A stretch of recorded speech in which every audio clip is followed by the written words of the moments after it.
The phone buzzed on vibrate in her pocket as Emma hurried down Lexington Avenue with a baby bottle in a bag and a paper envelope for the rent. The next month looked like a spreadsheet with minus signs.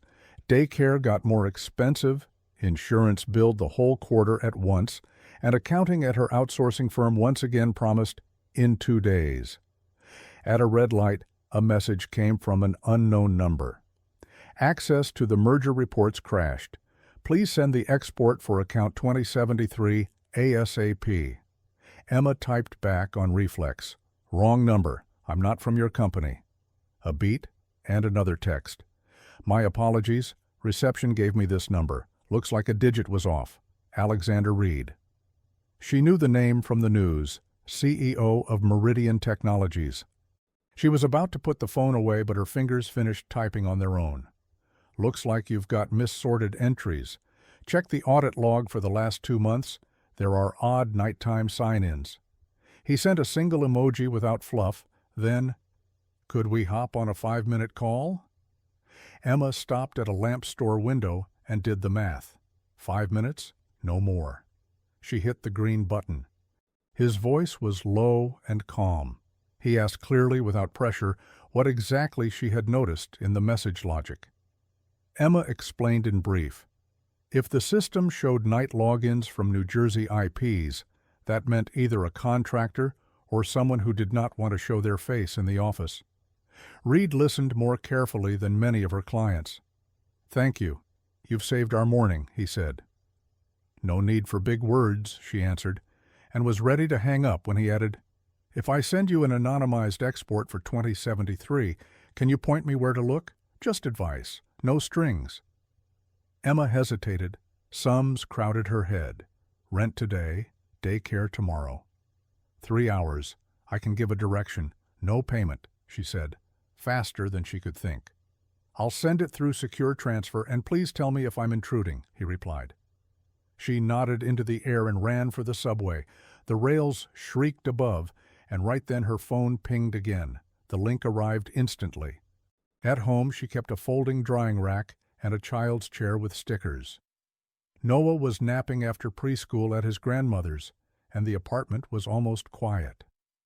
Emma opened the laptop, launched Excel, and the familiar fan noise became a backdrop. The export showed entries totaling $2.4 million over 3 months, split into 40 transactions, 59,800, 61,200, 58,500, below the automatic approval threshold. She built a pivot table, pulled in the audit log, narrowed by time, and saw the pattern. CFO office identifier approving, but the time was 3:14, 2:57, 3:22. Who works at 3 in the morning, she thought, and opened the comment sheet. Each one said a clipped, OK. Emma saved notes and sent a short message. See account 2073, 60,000 splits to bypass control. Could be a cleanup before the merger. Need the wire images to Beneficial Tech LLC and the storage server login records. She did not type, be careful, for a long moment, then erased that thought and hit send. His reply came in 2 minutes. Thank you. This helps a lot. Coffee today? We've got a conference room with a park view and proper Wi-Fi. You can bring your child. We have a staff kids room. Emma stared at the screen. A kids room in a tech company sounded like a joke. That's awkward for me, she wrote. Then tomorrow morning, if it suits you. No conditions. If not, thank you anyway, came back. She pictured her expense list and the empty shelf in the fridge. Then she remembered how he had said, no conditions. Tomorrow at 10. I'll tell reception you're here for me, she typed, and shut the laptop. In the corner, a nightlight blinked. Beside it, a shopping list. Milk, bread, batteries. Emma crossed out batteries and put the pen down. Meridian's lobby smelled of fresh wood and coffee. Hackathon photos lined the walls, and a guitar stood on a floor stand in the corner. Emma glanced back at the glass doors. Beyond them, the city and December cold. Inside, carpet that swallowed steps. Alexander met her by the elevator, no security. Dark shirt, taller than in photos. Voice, soft. I'm glad you came. Ground rules. We don't work without contracts and consent. HR sent you a short form. It includes consulting fee and a clause that you're not signing anything about employment. Comfortable? Emma skimmed. Payment for 4 hours. Right to refuse? No loyalty demands. Yes, she said. He smiled with his eyes and gestured at the guitar. Not mine. People leave it here for late sessions. She nodded, and he led her down the hallway. On the conference table sat a bottle of water and a box of pencils. A photo on the shelf, a girl on a swing, sparse hair under a knit cap. Emma did not stare. She set up her laptop, connected to guest Wi-Fi, and opened her workbook. Alexander sat beside her, but at a distance that did not intrude.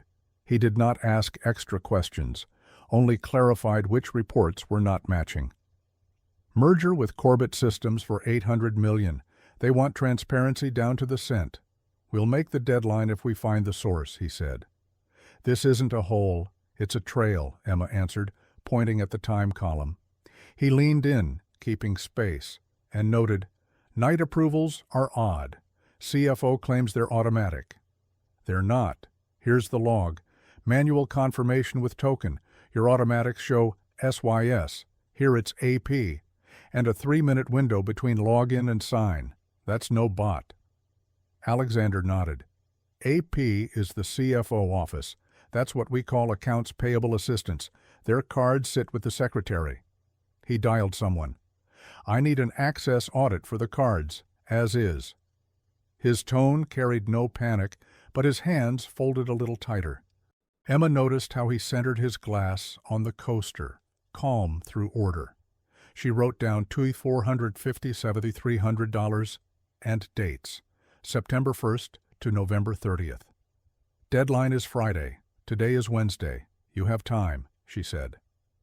Alexander exhaled quietly and smiled with one corner of his mouth. With you it feels real. They turned a mistake into a first step. The company had little pomp. The admin brought a meeting room schedule, offered a playroom if you need it. Emma shook her head. Noah was with Grandma today. She asked access only to anonymized data and 2 more reports. HR sent a temporary badge request. Alexander underlined, You're here as an external consultant. I won't ask for more than you're willing to give. He sat at the far end of the table and started answering emails, letting her work in quiet. From time to time he put his phone face down when unknown numbers called. In a pause he found the photo with his eyes and reached toward it, then stopped before touching the frame. Emma registered the movement and looked away, keeping the space between lines empty. If needed, I can switch part of this to my team, he offered later. Not yet. Too many hands muddies the trail. I need a clean slice, she said, and forwarded him the first result. By 2 o'clock, Emma had a map. Beneficial Tech LLC, Oak Tree Consulting, and donations to a namesake, Meridian Growth Fund, that existed only on paper. The amounts were split so as not to trip the bank's caution. One entry read, Supplier Error Correction, in the CFO's name.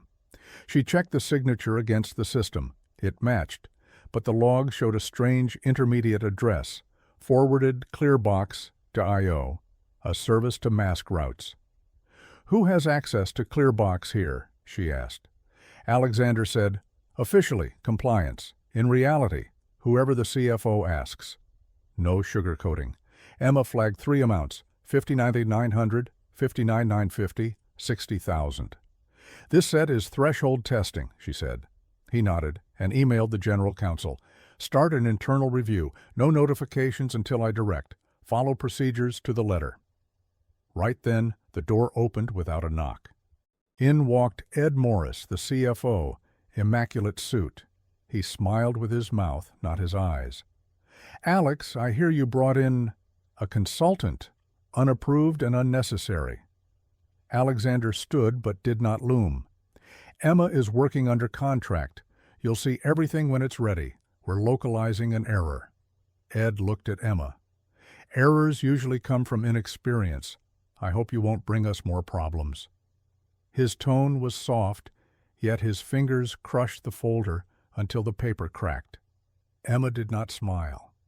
"I look only at the numbers," she said, and hit save. The call came that evening as Emma headed for the subway. An unfamiliar number introduced himself as a county prosecutor's investigator. He asked if she would consult on Meridian matters.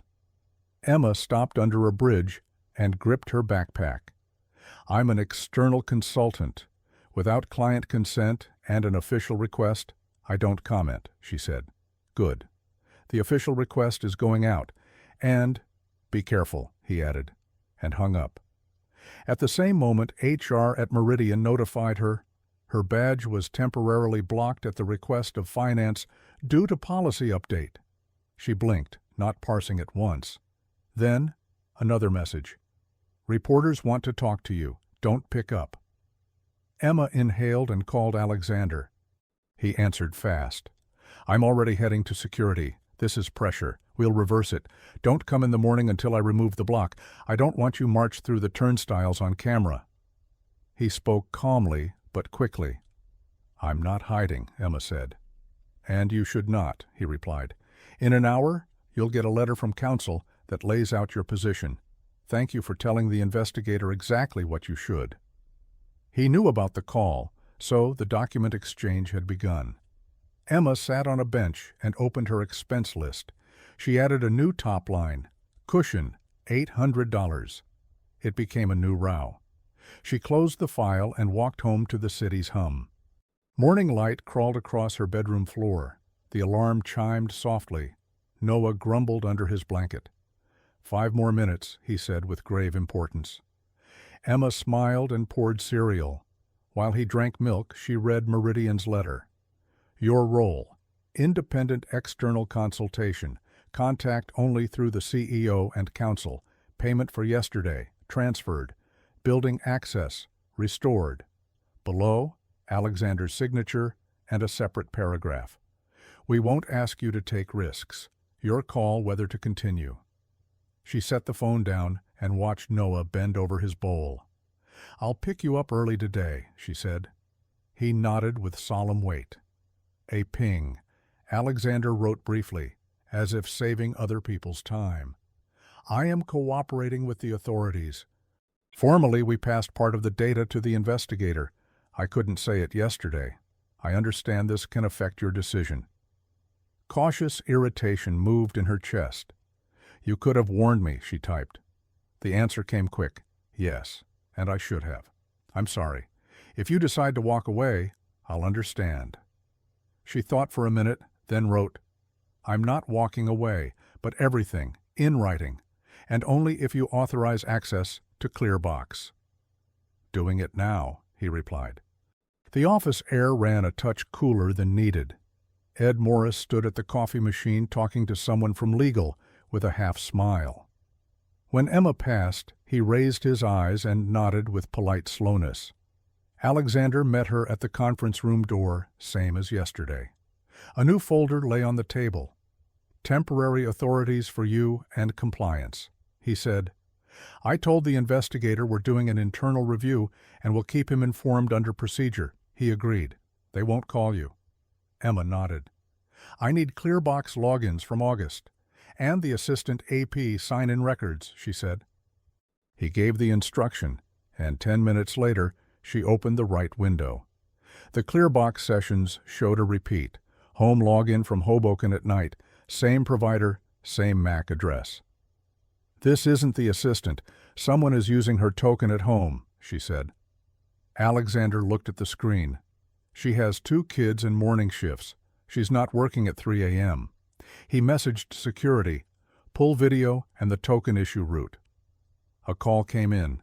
He stepped out for a minute and returned with, "We'll have a board meeting Friday to present interim results. Ready?" Emma hid a smile. "If the numbers speak for themselves, I'm ready." She drew direct arrows in a box. Clearbox, forwarded address, manual AP confirm, payments to beneficial. Pressure grew through the day. First 2 reporters at the entrance, Then a company-wide email from accounting, reminder on proper contract processing. The tone was neutral. Everyone heard the hint. At 1 o'clock, an internal call. Security. Why did you look at AP's access? Emma did not flinch. On the CEO's and counsel's order, contract is in folder 34. You have access. A pause, then a quiet chuckle. We checked. All clean. We just had to ask. You've got steady nerves. Alexander popped in for a minute and set a cup of green tea on the table. Thanks. Not sweet? Emma asked. No sugar. It helps me think, he said, and, as if remembering, added, if that's too personal, say so. It's fine, she said, and returned to the sums. Her fingers ran over keys like a known map. Inside was a calm anger. At 4 came a message from Ed. We need to discuss your role. Drop by for 5 minutes. She replied, only with counsel. A minute later, Alexander CC'd her on a note. Any meetings with Emma, only with me or counsel present. Rules said out loud. Friday arrived hard. The night before, Emma picked Noah up half an hour early. They walked 2 blocks to the park, and he ate a cookie holding her fingers. At night she went through files again. Beneficial tied to a company whose director was the CFO's cousin's brother. Not direct proof, but a pressure point. She built one-page slides, dates, sums, arrows. Morning sun flooded the 26th floor. The board sat in a half circle, each with the agenda. Interim transparency report before the merger. Ed smiled brighter than usual. We value transparency. But surprise audits stress the team, he said, looking at Alexander. Alexander only nodded and turned to Emma. Emma, short and to the point. She stood and laid out 3 sheets. Period. September 1st to November 30th. Account 2073, 60,000 splits. Manual night approvals. Route through Clearbox to the same external Hoboken address. Confirmations under the Assistant AP login. Payments to Beneficial Tech LLC. Signal. A 3-amount test set with $50 variances, typical for threshold fitting. The room grew quieter. Counsel asked, proof of any connection between Beneficial and someone inside? Emma looked at the page and said evenly, Beneficial's director is Jonathan Morris. Public records show kinship with Ed Morris. Ed snorted softly. You have no authority to poke into private life, he said. Alexander answered, we're talking conflicts of interest. That's in our policy. He turned to Emma. Go on? When Emma flipped the printout, security had already gotten a ping. Downstairs, cameras showed a man in a hat trying to reach the service exit to the garage. They stopped him at the door, a junior auditor who moonlighted in finance.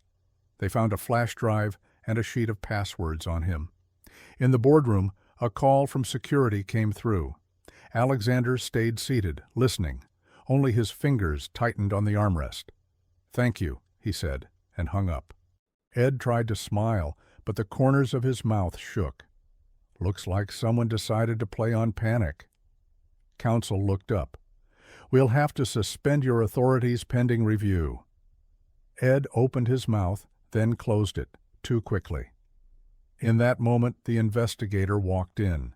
He introduced himself, showed credentials, and calmly requested copies. Alexander stood, looked at the board, and said, We're cooperating. Please record that Meridian is acting by the book. Ed heard it as final. He tried to leave, but security politely asked him to wait. He sat down with no expression on his face. After the meeting, the corridor felt wider. People looked at Emma with the focus that follows alarm. Someone laid a hand over their heart while passing. Alexander caught up with her at the elevator. You did more than we could hope.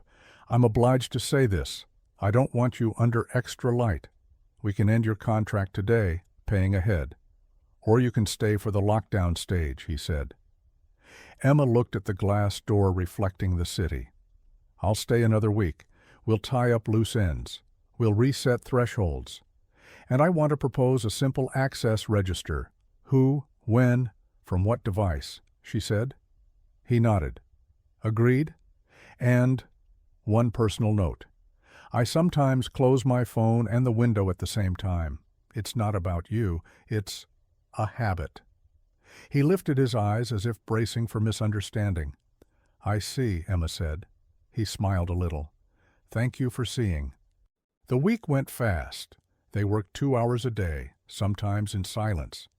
Emma listed changes: automatic alert on splitting, mandatory daytime dual confirmation, ban on night approvals without video confirmation. She wrote the process in plain words and added a checklist. Alexander, not interrupting, offered to pay her time a year in advance so she would not chase small gigs.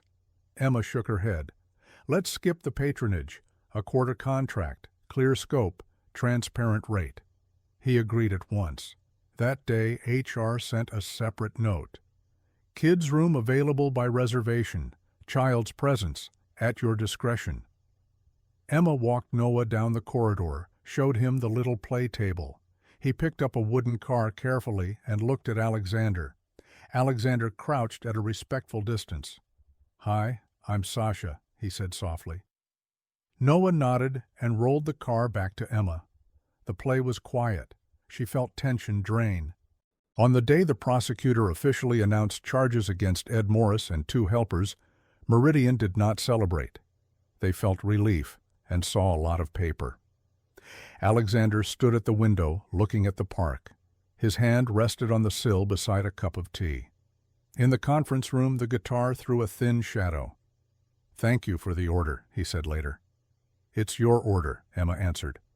No, it's shared, he said, and fell quiet. He sat on the table's edge, still at a distance, and went on. I have a daughter. Had. He had not told her because he did not know how to say it without making it a weight. He spoke dates without pausing. Emma did not attempt to say she understood. She simply placed the paper on the table and moved it back from the edge so it would not fall. I'm sorry, she said. He nodded, as if that was the phrase needed. I try not to mix work and everything else, he added, a sentence about boundaries. Emma nodded. So do I. They sat in silence. Outside, the city kept its speed. Spring brought a new rule set. Every transaction over $20,000 went through a simple panel with a green bar and comments. The audit log turned from a scary blacklist to a clear timeline. Emma signed a new contract. Manager of Controls and Reporting, hybrid schedule. The rate let her stop choosing between a grocery run and utilities. At the first all-hands, Alexander explained that transparency was not a slogan, but a tool. He spoke simply and without gestures. Afterward, he came over to Emma. We have a small tradition after the meeting, tea in the conference room, no calls. He did not stare. He just offered. Okay, she said. The tea was hot and aromatic, without sugar. The photo of the girl still stood on the shelf. Alexander poured into mugs, sat across from her, and set his phone face down. Feels like we managed it, he said. Feels like we started to live normally, Emma replied. He smiled almost invisibly. I want to invite you to the park tomorrow afternoon, no agenda, if it's convenient, and if you won't think I'm using my position. He said the last part separately. Emma looked at the table, then at the window. Let's do this, tomorrow, park, on the condition that HR files a note that it's not a corporate event and has no bearing on anything, she said, half joking. He nodded seriously. We'll file it. His voice held no play. And one more condition, she added. Boundaries. If it gets uncomfortable, we say so. Agreed, he said at once. The next day they sat on a bench while Noah set a little boat in a fountain. Alexander spoke in short phrases about a summer farm from his childhood, about how he picked at strings in college but did not have the patience for music. Emma talked about lists and tables that calmed her, and how she once quarreled with formulas and later made peace. The city hummed softly. When Noah came back for a cookie, Alexander raised his eyes to Emma. "May I take your hand?" He asked it the way you ask a business question. Emma smiled and held out her palm. "You may," she said. His fingers were warm. They sat holding hands like people hold fragile things, calmly and with care. Summer moved on simple rituals, work on schedule, reports without surprises. One day, Emma noticed she no longer scribbled "Cushion 800" in a corner. It existed, and her calendar held not only deadlines, but walks. Alexander sometimes left the guitar in the conference room after sessions with interns. He did not play in public, but once, when Noah fell asleep on the couch in the kids' room, he quietly picked the strings to check the tuning. Emma sat on the floor by a shelf, listening to a sound that tried to be nothing but itself. "Do you play?" she asked. "Checking if I forgot how," he said. "Forgot is a big word," she said. They traded short smiles. On the day the merger closed, the board gathered again. The agenda was short. Alexander talked strategy, legal talked timelines, finance talked new thresholds. Ed's name came up only in dry phrasing. Case referred. Emma sat at the end of the table, watching columns. After the vote, the room emptied quickly. Alexander lingered at the window, as always, for a minute. Emma approached. "You have more people now and more responsibility," she said. He nodded. "And more reasons to keep order." He turned to her.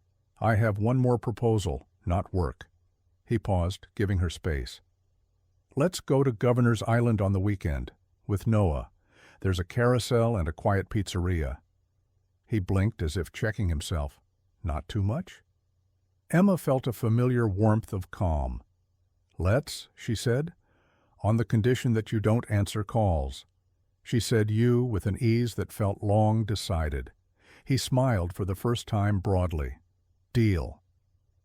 They stood at the window, and the city was the same, but now it had a little more meaning. Emma knew money and deadlines would still press. They would not go away. But now, next to rent, daycare, food, her spreadsheet had another line, simple weekends, and another, do not rush. Alexander understood his quiet habits were not walls against people, but bridges to them, if the boundaries were spoken. He no longer left his phone on at night. The guitar still stood in his office, and next to it, a new photo. Noah holding a paper boat, Emma holding his hand, and Alexander holding both their gazes. At the end of the day, they stepped outside. The evening was warm.